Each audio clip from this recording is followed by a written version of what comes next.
முடியல. நான் எப்பொழுதும் போல வள்ளல் பெருமானை மட்டும் நினைத்து கொண்டு நான் பாட்டில் உட்கார்ந்துருந்தேன். வேற ஒன்றும் செய்யல. ப்ளீடிங் அடிக்குது. 2 யூனிட் பிளட் போட்டோம். அதுக்கு பிறகு 2:30 மணி மிட் நைட்ல 3வது ரத்தமும் கொண்டு வர சொன்னேன்.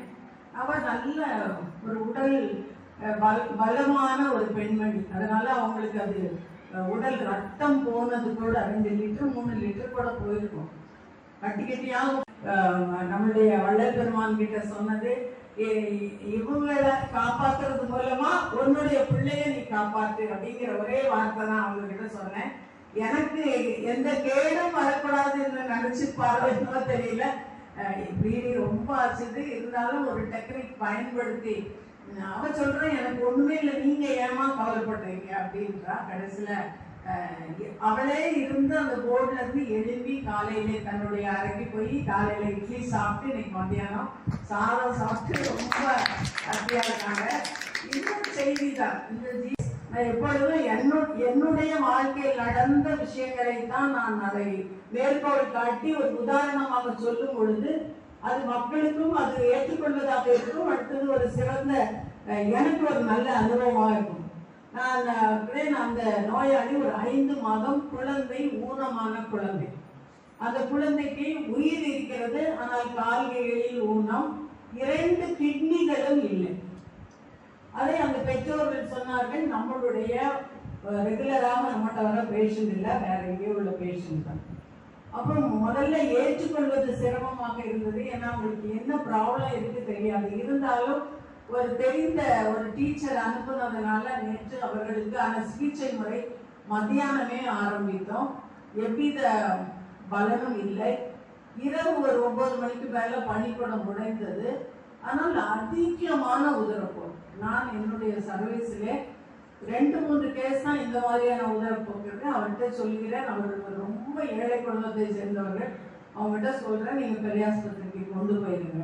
அவங்க சொல்றாங்க, மற்றவங்களாம் சொல்லி தான் உங்ககிட்ட நீங்க பாப்பீங்க, நீங்க எப்படினாலும் என்னுடைய பெண்ணை காப்பாற்றுவீர்கள். சாதாரண அந்த 100 நாள் வேலை திட்டத்துக்கு போகிற பெண் அந்த அம்மா அழுகுறாங்க. அப்புறம் அதுக்கு மேலே எனக்கு ஒன்றும் சொல்ல முடியல. நான் எப்பொழுதும் போல வள்ளல் பெருமானை மட்டும் நினைத்து கொண்டு நான் பாட்டில் உட்கார்ந்துருந்தேன். வேற ஒன்றும் செய்யல. ப்ளீடிங் அடிக்குது. 2 யூனிட் பிளட் போட்டோம். அதுக்கு பிறகு 2:30 மணி மிட் நைட்ல 3வது ரத்தமும் கொண்டு வர சொன்னேன். அவ நல்ல ஒரு உடல் பலமான ஒரு பெண்மணி. அதனால அவங்களுக்கு அது உடல் ரத்தம் போனது கூட 2 லிட்டர் 3 லிட்டர் கூட போயிருக்கும். கட்டியாக போகிறது. ஆனா அந்த மாதிரியான ஒரு கொடுமையானதுன்னா பெரிய ஆஸ்பத்திரியில பல்வேறு மருத்துவர், நானே என்னுடைய 2 நர்சஸ் தான் இருக்காங்க நைட் டியூட்டிங்கிறதுனால. மயக்க டாக்டரை கூப்பிடலாம் அப்படின்னு நினைச்சோம். நான் கூப்பிடலை. நான் இவர்களால் செலவழிக்க முடியுமான்னு தெரியல. வள்ளல் பெருமானை மட்டும் தாங்க நான் நினைச்சிட்டு உட்கார்ந்த. வேற ஒன்றும் செய்ய வேண்டிய என்னால் முடியுமா முடியாதங்கிறது எனக்கு அந்த இதே வரல. ஏன்னா ஸ்ட்ரெஸ்ல பாசிட்டிவ் ஸ்ட்ரெஸ், நெகட்டிவ் ஸ்ட்ரெஸ்ன்னு இருக்கு. Negative stress lead you to தப்பான வழிகளுக்கு உங்களை கொண்டு போகும். ஆனா பாசிட்டிவ் ஸ்ட்ரெஸ்ங்கிறது, நான் இதை நல்ல டெலிவரி பார்த்துடணும்னு நினைக்கிறது ஒரு ஸ்ட்ரெஸ் இல்லையா, பாசிட்டிவ் ஸ்ட்ரெஸ். இந்த பேஷண்ட்டுக்கு ஏதாவது ஆச்சு, அவர் என்ன செய்யறது அப்படிங்கிற எண்ணம் என்னுடைய மனசுல வரவே இல்லை. நான் எப்பொழுதும் போல நம்மளுடைய வள்ளல் பெருமான் கிட்ட சொன்னது, இவங்களை காப்பாத்துறது மூலமா உன்னுடைய பிள்ளைய நீ காப்பாத்து அப்படிங்கிற ஒரே வார்த்தை தான் அவங்க கிட்ட சொன்னேன். எனக்கு எந்த கேடும் வரக்கூடாதுன்னு நினைச்சு பார்வையோ தெரியல.